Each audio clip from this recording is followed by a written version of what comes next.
تو ان کی رسپانسبلٹی اور بھی بڑھ گئی ہے. لیکن مجھے فخر ہے اور مجھے خوشی ہے کہ پاکستان میری ٹائم سیکورٹی ایجنسی نے انٹرنیشنل کانفرنس باراکوڈا ایکسرسائز 11 جو ہے یہاں پہ کنڈکٹ کروائی ہے اور ابھی سکسیسفلی یہ جاری ہے. جی آپ نے بتایا جیسے کہ جو پولوشن ہے اس کی آپ نے گڈانی شپ بریکنگ کی بات کی, آپ نے 65% بات کی کہ جو آپ کا پلاسٹک ویسٹ ہے اس کی وجہ سے ہوتی ہے. آپ کوئی نمبر شیئر کریں گی, آپ نے اپنی حکومت یعنی آپ کے پاس وفاقی حکومت کے پاس تمام مٹیریل ہے اس کو کم کرنے کے لیے, گزشتہ 3 سال میں آپ کی حکومت نے اس پولوشن کو کم کرنے کے لیے کیا اقدامات کیے؟ گرین آپ سونامی بلین ٹری کی بات ضرور کر سکتی ہیں, لیکن مرین کے اندر پی ایم اے سے اپنا کام ضرور کر رہی ہوگی, لیکن پولوشن کو کم کرنے کے لیے آپ کی حکومت نے کیا یہاں پر کام کیا ہے؟ گڈانی شپ بریکنگ کے اندر پچھلے دنوں ایک جہاز یو کے سے آیا, اس نے اپنا ایک لیٹر دیا, اس پر کام ہوا. آپ لوگوں کی اپنی حکومت کیا کام کر رہی ہے؟ پولوشن تو اس طرح ہی بڑھ رہی ہے جس طرح آپ پہلے بڑھ رہی ہے. دیکھیے, سب سے بڑی بات یہ کہ پاکستان کو جو سزا ہے وہ دوسرے ممالک کی نہیں دی جا سکتی ہے. پاکستان کا وجود تو 1947 کے اندر آیا ہے. کلائمیٹ چینج اور پولوشن اور یہ جو پوری دنیا کی گلوبل وارمنگ شروع ہوئی ہے اس میں پاکستان کا جو رول ہے وہ تو 0.0% بھی نہیں ہے. ہاں ٹھیک ہے, ہماری بڑھتی ہوئی آبادی ہے, انلیگل اربنائزیشن ہے, اور ہماری جو ریسورس ہے یا جو ہمارے 10 بڑے شہر ہیں کراچی سمیت, پشاور سمیت, لاہور سمیت, ملتان سمیت, اسلام آباد, پنڈی, لاہور, یہ اس کا بوجھ نہیں اٹھا سکتے کیونکہ بڑی ریپڈ جو ہے وہ ہمارے گاؤں کے یا دیہات کے ایریا کے لوگ اپرچونٹیز کے خاطر شہروں کی طرف آ رہے ہیں. لیکن پاکستان کا پولوشن میں اپنا کوئی خاص نہیں, کیونکہ پاکستان تو انڈسٹریل اسٹیٹ ہے ہی نہیں. پاکستان کی تو ٹوٹل اکانومی ہے 70% جو ہے وہ ایگریکلچر کے اوپر بیس کرتی ہے. ہاں لیکن پاکستان چونکہ ایسی جگہ پہ واقع ہے جس کی وجہ سے جو ٹاپ دنیا کے بڑے 20 ایمیٹرز ہیں, چاہے وہ ہمارا ہمسایہ ملک بھارت ہے, چاہے وہ چائنا ہے, چاہے وہ امریکہ ہے یا ایو کے ممالک ہے, اس کے ایفیکٹ جو ہے وہ پاکستان کے اوپر آ رہا ہے. اور ہمیں وہ گلوبل وارمنگ جس میں ہمارا کوئی حصہ نہیں ہے اس میں ہمیں برداشت کرنا پڑتا ہے, اور جس کی وجہ سے اتنے ڈیزاسٹر آتے ہیں.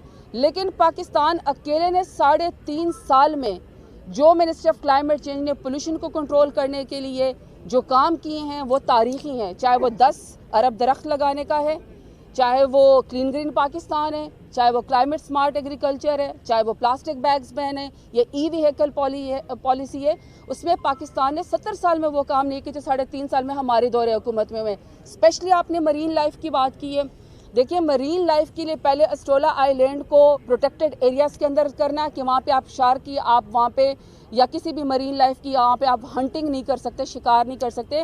یہ بہت بڑی اچیومنٹ ہے. یہ 23 نیشنل پارک کا جو ہے وہ حصہ ہے, اور یہ پاکستان کی تاریخ میں پہلی دفعہ ہوا ہے کہ دنیا کے اندر چاہے مینگروز کی ایکسپینشن ہوئی ہے نہیں ہوئی ہے, لیکن جس برباد طریقے سے جو کراچی کے مرین کا جو حال تھا, جو ایکواٹک لائف کا حال تھا, جس طریقے سے یہاں پہ مینگروز کا حشر تھا, سی ویڈز کے اوپر, کورلز کے اوپر اور مینگروز کے اوپر, دنیا مانتی ہے کہ 300% پاکستان نے مینگروز کی ایکسپینشن کی ہے. وہ ہمارے دور حکومت میں انڈر 10 بلین ٹری سونامی ہوئی ہے.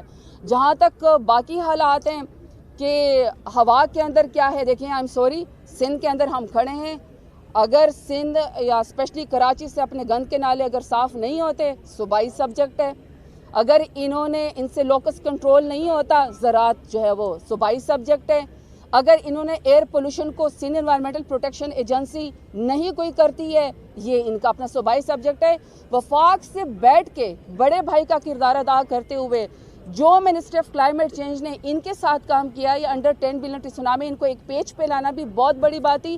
جہاں تک آپ نے گڈانی کی بات کی, میں نے یہ ضرور کہا ہے کہ اس کی وجہ سے ہمارے آئل سپل یا ہمارے پاس پولوشن آ رہی ہے, لیکن اس کے لیے کیا ہے, میرے ساتھ ایڈوائزر صاحب کھڑے ہیں, وہ آپ کو ضرور اس کا جواب دیں گے. جی اچھا, اسی میں ایڈ کرتے ہیں میم, آپ نے اس میں کراچی کے انٹریٹڈ واٹر کی بات کی تھی. کراچی چیمبر میں بھی آپ سے میں نے یہی سوال کیا تھا کہ اس میں فیڈرل گورنمنٹ کا کتنا کردار ہے, اور فیڈرل گورنمنٹ کیوں نہیں, اگر وہ کسی ضد پہ ہے تو آپ ان کو منا لیں, کیونکہ سمندر تو سب کا ہے نا, وہ کسی صوبے کا تو نہیں ہے.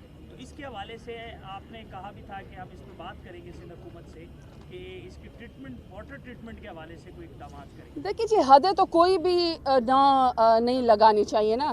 جب پرائم منسٹر عمران خان بلڈل آئی لینڈ کا لے کر آئے تھے کہ ہم یہاں پہ فشر مین کی لائف کو صحیح کریں گے, ہم مرین ایریا کو پروٹیکٹ کریں گے, ہم یہاں پہ فورن انویسٹمنٹ لے کر آئیں گے. تو آپ کو سندھ حکومت کی اڑیاں بڑی اچھی طریقے سے یاد ہیں. وہ تو چاہتے ہیں کہ یہاں کے گند کے نالے ابلتے رہیں. 37 لوگ ایک ہی رات میں, ہم مرے کی بھی بات کرتے ہیں لیکن 37 لوگ ایک ہی رات میں کراچی میں اربن فلڈنگ کی وجہ سے جو ہے وہ فوت ہو گئے تھے. وہ لاشیں تیر رہی تھی جن کو کرنٹ لگا ہوا تھا, وہ گندے پانی میں, اور ساری دنیا کو پتا کہ کراچی آدھے سے زیادہ ڈوب گیا تھا. میں نے بالکل, یہ صوبائی سبجیکٹ ہے مگر اس کے باوجود کہ کیونکہ ہم فیڈرل گورنمنٹ ہے, ہم نے بھی جواب دینا ہوتا ہے. ہم کوشش کرتے ہیں کہ کلین گرین پاکستان میں ہم تمام صوبوں کو اکٹھے کریں. ہم نے ان سے کہا کہ چیمبر آف کامرس سے بھی کہا, ہم نے سندھ حکومت سے بھی کہا کہ ویسٹ ٹریٹڈ یا ان ٹریٹڈ واٹر جو آپ کراچی کے سالوں کے اندر پھینکتے ہیں, ہر روز جو ہزاروں ٹن کا کچرا پھینکتے ہیں, اس کی ذمہ وار جو ہے وہ پاکستان میری ٹائم سیکیورٹی ایجنسی یا کوئی میری ٹائم افیئرس تو نہیں ہے نا. یہ تو حکومت کا صوبائی کام ہے کہ وہ ویسٹ ٹریٹڈ واٹر کے پلانٹس لگائیں. میں نے جی ان کے ساتھ کیا ہے. ابھی ہماری جو دور حکومت میں کوئی بلینس کا ایک کلیکٹیولی ایک ویسٹ ٹریٹمنٹ پلانٹ جو ہے وہ لگانے والے ہیں. بائی دی وے ہم نے ویسے بھی افتتاح کر دی. گرین بسز جو ہیں وہ کراچی کے جو لوگ دھکے کھاتے تھے بسوں کے اندر, وہ گرین لائن بسیں بھی ہماری فیڈرل گورنمنٹ نے g prime minister Imran Khan نے دی ہے. تو انشاءاللہ یہ بھی ہم ٹھیک کرنے کی کوشش کریں گے. گرین لائن بسیں تو چل گئی ہیں لیکن گرین لائن بسوں کی وجہ سے جو ٹریفک کا حال کراچی میں ہوا ہے وہ شاید آپ نے دیکھا. بعض جگہ گرین لائن بسیں جہاں بنی ہیں وہاں جہاں 4 رویہ روڈ تھا وہ 1 رویہ رہ گیا, جہاں سے روزانہ لاکھوں گاڑیاں گزرتی ہیں. گرین لائن نے تو بیڑا غرق کر دیا کراچی کی سڑکوں کا. سوائے بچ کے آپ نے سفر نہیں کیا, آپ کبھی رکشے میں بیٹھ کے نمائش سے نیو کراچی تک جائے تو سنگل روڈ ہے جہاں سے لاکھوں گاڑیاں 1 گھنٹے میں بھی شاید گزر جائیں تو ناممکن نہیں ہوگا. یہ زمانے ہے. لیکن یہ کہ آپ نے جلدی نا کوشچن تو ہو گیا. اس کا تھیلیوں کا مسئلہ یہ وفاق کا بھی سبجیکٹ ہے. کرنٹ سے اگر لوگ مرے کہ الیکٹرک وفاق کے تحت آتا ہے. یہ تمام معاملات وفاق کے انڈر آتے ہیں. نیا پاکستان میں پرانی عوام ملی ہے, یا تو عوام بھی نہیں لے آئے, ان کو نیپال میں لے آئے. اچھا, آپ کا مقصد ایک کویسچن ہے, آپ کا مقصد کویسچن کرنا ہے. میری کائنڈلی آپ سے ریکویسٹ ہے کہ بلا وجہ بھٹو زرداری کو رکشے میں بٹھائیے گا, دھکے دلائیے گا, ان کو یاد دلائے گا کہ 13 سال سے آپ کی یہاں پہ حکومت ہے. یہ جو گرین لائن بسز جو ہیں جو آپ کو پرائم منسٹر عمران خان نے دی, اس کے علاوہ بھی آپ کچھ بہتری کے لیے کام کریں. لیکن چونکہ سبجیکٹ سے پھر ہٹ جائیں گے, یہ پالیٹکس میں چلی جائیں گی. بہت خوبصورت کام ہم میری ٹائم سیکیورٹی ایجنسی کے ساتھ آج یہاں پہ کریں.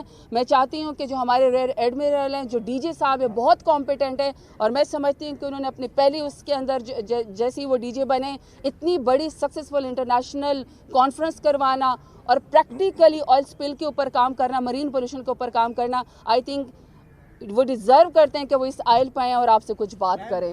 جی آئیں, 1 سیکنڈ پلیز. میں اور آپ تو کرتے رہیں گے نا. آئیں جی. السلام علیکم. سب سے پہلے آپ سب کا بہت شکریہ. پاکستان میری ٹائم سیکیورٹی ایجنسی کے بہاف پہ, پاکستان نیوی اور دیگر تمام محکمے جو یہاں پہ اس وقت ریپرزینٹڈ ہیں, ان کے بہاف پہ میں آپ کا شکر گزار ہوں کہ آپ نے ہمیں اتنا قیمتی وقت دیا. آج کا جو یہ ہمارا جو ہم اکٹھے ہوئے ہیں, یہ باروکوڈا ایکسرسائز باروکوڈا 11 کے سلسلے میں ہوئے ہیں, جس کا مقصد یہ ہے کہ جو ہماری اپنی کنٹینجنسی پلاننگ ہے اس کو ریہرس کریں, تمام سٹیک ہولڈرز کو آپس میں ملا کے پریکٹس کروائیں تاکہ ہماری رسپانس کسی بھی ڈیزاسٹر کے لیے انتہائی اعلیٰ معیار کی ہو, اور ساتھ ساتھ اپنے انٹرنیشنل پارٹنرز کو دکھائیں کہ پاکستان کہاں کھڑا ہے اس جہد میں, اور ساتھ ان کے اپنا ایکسپیرینس شیئر کریں اور ان کی بھی جو صلاحیت ہے اس سے بھرپور فائدہ اٹھائیں. تو ہمارے جو سیاسی معاملات ہیں وہ تو ہم بہت ڈسکس کرتے ہیں. آج کا دن میں آپ سے ریکویسٹ کروں گا کہ اگر ہم اس موضوع پہ رہتے ہوئے کچھ بات چیت کر لیں, میں بہت شکر گزار ہوں. یہی بات لگائیے گا جی, ان سے پوچھیے گا. میں آپ سے سوال ہے میرا, S3 پروجیکٹ سیوریج ٹریٹمنٹ کا پروجیکٹ ہے جو کہ 2007 میں شروع ہوا تھا سندھ حکومت کے ماتحت, ابھی تک کمپلیٹ نہیں ہوا. تو آپ جس طرح سے K4 کا منصوبہ وفاق نے اپنے انڈر کر لیا, تو آپ